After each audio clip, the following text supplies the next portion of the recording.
Pelan imunisasi COVID-19 diyakini rakyat dan trend pembelian kediaman meningkat. Jadi itu antara fokus berita dari Negeri Sembilan.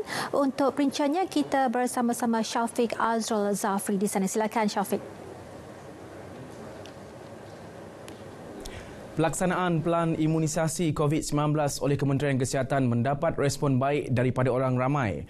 Majoriti mereka bersedia untuk menerima inisiatif baharu kerajaan itu dalam usaha membendung penularan pandemik COVID-19.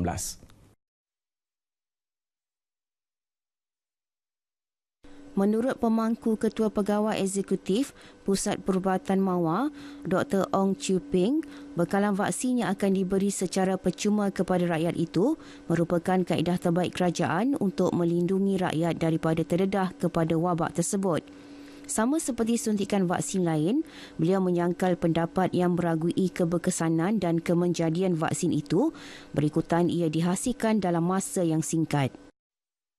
Mereka telah pun menjalani ujian yang seperti yang saya cakap, ujian klinika di subjek haiwan dan ujian klinika di subjek manusia sebelum FDA ataupun pihak berkuasa membenarkan vaksin tersebut digunakan di pasaran untuk orang awam. Sementara itu, orang ramai yang ditemui bersetuju dan bersedia untuk mendapatkan vaksin berkenaan. Dalam keadaan sekarang, kes yang semakin meningkat, kerajaan perlu melakukan imunisasi. Cuma saya pasti Kementerian Kesihatan telah mengambil setiap langkah untuk menjamin keberkesanan, keselamatan vaksin yang akan diberikan kepada rakyat Malaysia. Pasal imunisasi ni satu alternatif yang baiklah untuk kerajaan kepada kita, sebab benda ni kita pun tak pernah encounter lagi, something benda baru untuk COVID ni. So dengan bagi imunisasi ni mungkin memberi impak yang positif lah bagi saya.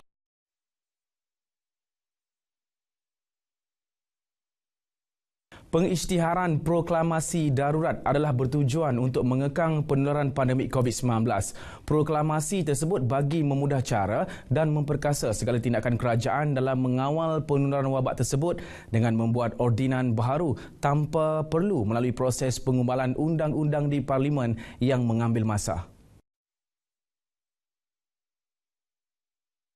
Kewajaran dalam pengisytiharan ordinan tersebut dilihat mampu menjadi medium utama dalam memastikan kesejahteraan rakyat dengan mengekang penularan COVID-19. Dan ini akan mengurangkan masa dan membantu kerajaan untuk melakukan dasar-dasar yang baru ni dengan lebih cepat untuk tangani pandemik COVID ini. Dan bagi saya, bila lakunya pilihan darurat ini, ia dapat memberi ruang pada kerajaan untuk memberi tumpuan penuh kepada ekonomi, pemulihan ekonomi dan dalam masa sama untuk dijamin keselamatan kita dan keselamatan awam terjamin. Kita pun sedia maklum, kita punya politik kita tak berapa stabil. So bila diwujudkan proklamasi darurat ni, benda tu baik untuk kita lah. Kita memang boleh fokus 100% kepada untuk memerangi COVID-19 tanpa campur aduk daripada hal-hal politik yang lain lah. Saya sebagai rakyat Malaysia berpendapat ordinan darurat yang diumumkan oleh kerajaan baru-baru ini adalah satu langkah yang perlulah. Dengan akta darurat yang diumumkan ini membolehkan kerajaan dapat mentadbir negara dengan lebih baik, lebih tanpa ada campur tangan politik.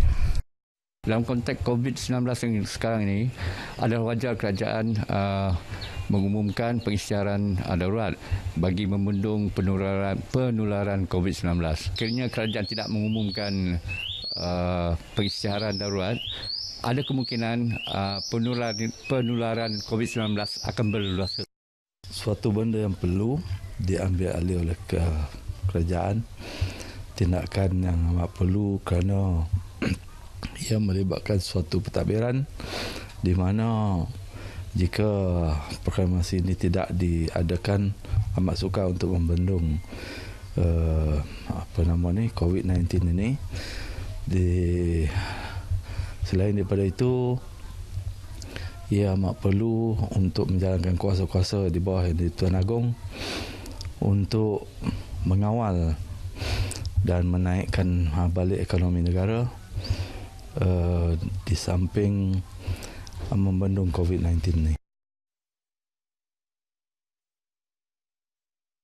Laporan Indeks Sentimen Hartanah dibuat Property Guru Malaysia menunjukkan kebanyakan bakal pembeli menjangkakan harga rumah akan terus turun kerana pemaju mengubah suai strategi harga dengan melancarkan lebih banyak rumah mampu milik.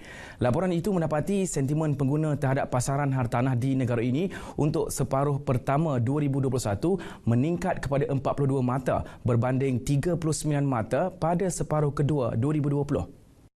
Tidak terkecuali di Negeri Sembilan, trend pembelian rumah di kawasan pinggir bandar dilihat mendapat sambutan positif daripada pembeli daripada kawasan bandar. Harga mampu milik, faktor keselamatan serta kawasan yang strategik dengan pelbagai kemudahan antara sebab utama pembeli dari luar Negeri Sembilan membeli rumah di negeri ini.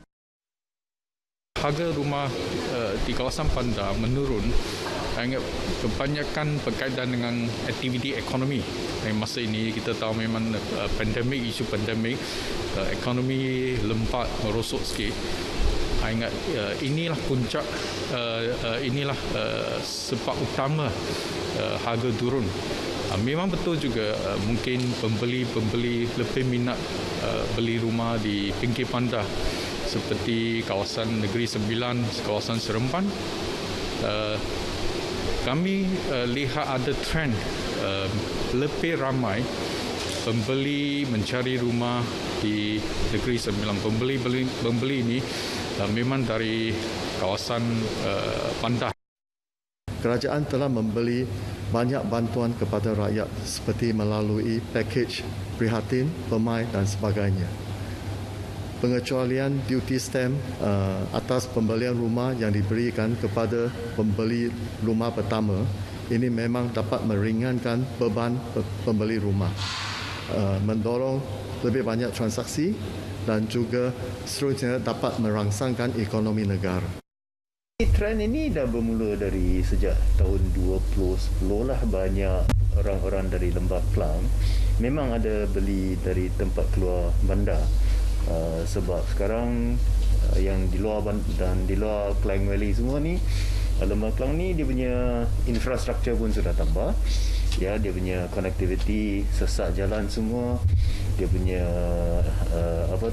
fasiliti semua sedia ada. Township atau bandar-bandar baru semua ni pun boleh katakan lengkap. Sekian paparan dari Negeri Sembilan, kembali ke Angkasa Puri.